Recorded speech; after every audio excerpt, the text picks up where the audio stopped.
അസ്സലാമലൈക്കും guys, welcome back to my channel. ഇന്നിവിടെ ഞാൻ ചെയ്യാൻ പോകുന്നത് ഒരു ആവോലി പൊള്ളിച്ചതാണ്. നല്ല ഫ്രഷ് ആയിട്ടുള്ള ഒരു ആവോലി കിട്ടിയപ്പോൾ അതൊന്ന് പൊള്ളിക്കാമെന്ന് കരുതി നന്നായി കഴുകി വൃത്തിയാക്കി ചെറിയൊരു വരകളെല്ലാം ഇട്ട് വെച്ചു. ഇനി ഇതിലേക്ക് ആവശ്യമുള്ള മസാല നമുക്ക് തയ്യാറാക്കാം. പൊടികളായിട്ട് ഞാൻ ഇവിടെ എടുത്തിട്ടുള്ളത് മുളക് പൊടി 2 ടേബിൾ സ്പൂൺ ആണ്. കാശ്മീരി മുളക് പൊടിയോ സാദാ മുളക് പൊടിയോ എന്ത് വേണമെങ്കിലും യൂസ് ചെയ്യാം. 1/2 ടീസ്പൂൺ മഞ്ഞൾപ്പൊടി, ആവശ്യത്തിന് ഉപ്പ്, ജിഞ്ചർ ഗാർലിക് പേസ്റ്റ്, കുറച്ച് പുളിയുടെ വെള്ളമാണ് ഇവിടെ ഞാൻ ചേർത്ത് കൊടുക്കുന്നത്. ഇതെല്ലാം നന്നായി ഒന്ന് മിക്സ് ചെയ്തെടുക്കുക.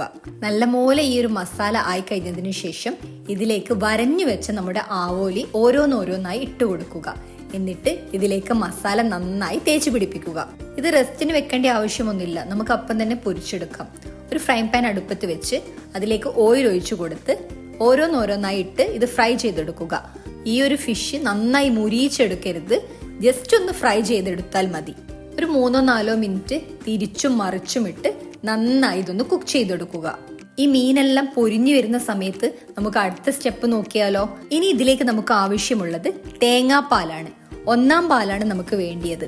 അതിനുവേണ്ടി ഞാൻ തേങ്ങ ചെരുവി മിക്സിയുടെ ജാറിലേക്ക് കുറച്ച് വെള്ളം ഒഴിച്ച് നല്ല കട്ടിയിൽ തന്നെ തേങ്ങാപ്പാൽ പിഴിഞ്ഞെടുത്തിട്ടുണ്ട്. ഈ ഒരു ആവോലി പൊള്ളിച്ചതിന് മെയിനായിട്ട് വേണ്ടത് തേങ്ങാപ്പാലാണ്.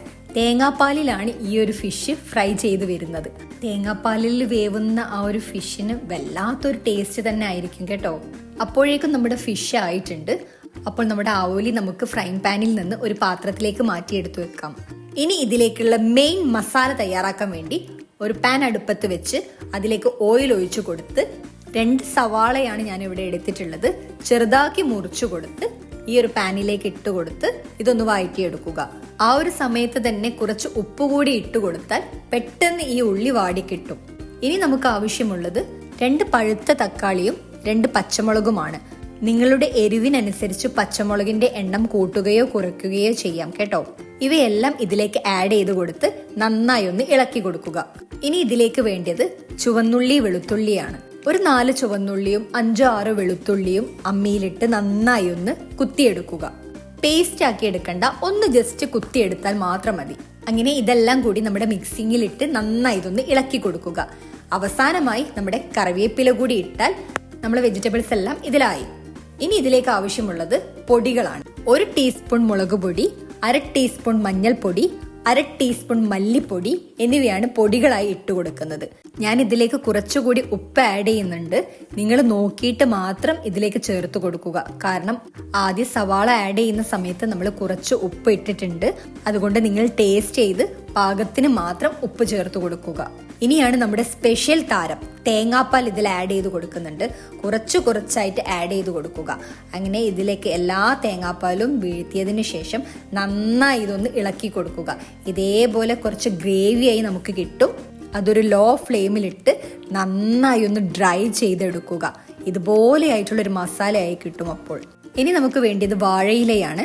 ഇതൊന്ന് ഗ്യാസിന്റെ മുകളിൽ വെച്ചിട്ട് നമുക്കൊന്ന് വാട്ടിയെടുക്കാം. ഇനി ഈ ഒരു വാഴയിലയുടെ മുകളിലേക്ക് നമ്മുടെ മസാല ഇട്ട് കൊടുത്ത് അതിന്റെ മുകളിൽ നമ്മുടെ ആവോലി പൊരിച്ചത് വെച്ചു കൊടുത്ത് വീണ്ടും അതിന്റെ മുകളിൽ മസാല ഇട്ട് കൊടുത്തതിന് ശേഷം വാഴയില നന്നായി കെട്ടിവെക്കുക.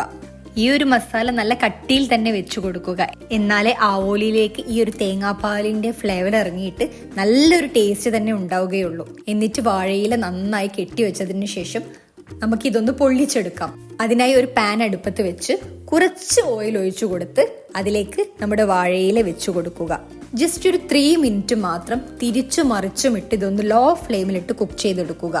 ഈ ഒരു മീനും മസാലയും തേങ്ങാപ്പാലിലെല്ലാം മിക്സ് ചെയ്തുകൊണ്ട് നന്നായിട്ട് വാഴയിൽ പൊതിഞ്ഞ് വരുന്ന സമയത്ത് വാവ്, എൻ്റെ മോനെ, വായിൽ കപ്പലോടുന്നുണ്ട്. അങ്ങനെ 3 മിനിറ്റ് കഴിഞ്ഞതിന് ശേഷം നമ്മുടെ ആളിവിടെ റെഡി ആയിട്ടുണ്ട്. ഇനി നമുക്ക് ഇതൊന്ന് തുറന്നു നോക്കാം. ഈ ഒരു വാഴയില തുറക്കുന്ന സമയത്ത് ആ ഒരു തേങ്ങാപ്പാലിന്റെയും മസാലയുടെയും നല്ലൊരു സ്മെല്ല് വരും കേട്ടോ. അപ്പോൾ നമ്മൾ അടിപൊളിയായിട്ടുള്ള ആവോലി പൊള്ളിച്ചത് ഇവിടെ റെഡി ആയിട്ടുണ്ട്. നിങ്ങൾ വീട്ടിൽ ഇതൊന്ന് ട്രൈ ചെയ്ത് നോക്കുക. എളുപ്പത്തിൽ തയ്യാറാക്കാൻ പറ്റുന്ന ഒരു അടിപൊളി റെസിപ്പിയാണിത്. എനിക്ക് കിട്ടിയത് ചെറിയ ആവോലി ആയതുകൊണ്ടാണ് കേട്ടോ ഇങ്ങനെ. വലിയ ആവോലിയൊക്കെ ആണെന്നുണ്ടെങ്കിൽ കുറേ മസാലയെല്ലാം ഇട്ടിട്ടുണ്ടെങ്കിൽ അടിപൊളിയായിരിക്കും. നിങ്ങൾക്ക് വലിയ മീനുകൾ ഏതായാലും കിട്ടിയാൽ ഇങ്ങനെ ഒന്ന് പൊള്ളിച്ചു നോക്കൂ, നല്ല ടേസ്റ്റി ആയിരിക്കും. ശരിക്കും ഈ ഒരു ആവോലി കുറച്ചുകൂടി വലുപ്പം ഉണ്ടെങ്കിൽ കാണാൻ തന്നെ നല്ല ഭംഗി ഉണ്ടാകും കേട്ടോ. പക്ഷെ ടേസ്റ്റ് അടിപൊളിയാണ് കേട്ടോ ഇത്. നിങ്ങളുടെ വീട്ടിൽ വലിയ എന്തെങ്കിലും മീൻ കിട്ടുകയാണെങ്കിൽ ഇങ്ങനെ ഒന്ന് ട്രൈ ചെയ്ത് നോക്കൂ. വീട്ടിൽ ഗസ്റ്റുകൾ ആരെങ്കിലും വരികയാണെങ്കിൽ വെച്ചു കൊടുക്കാനും അടിപൊളിയായിട്ടുള്ള ഒരു ഐറ്റമാണിത്. അപ്പോൾ ഗൈസ്, എൻ്റെ വീഡിയോ ഇഷ്ടപ്പെടുകയാണെങ്കിൽ ലൈക്ക് ചെയ്യാനും ഷെയർ ചെയ്യാനും കമന്റ് ചെയ്യാനും മറക്കല്ലേ. Thank you for watching.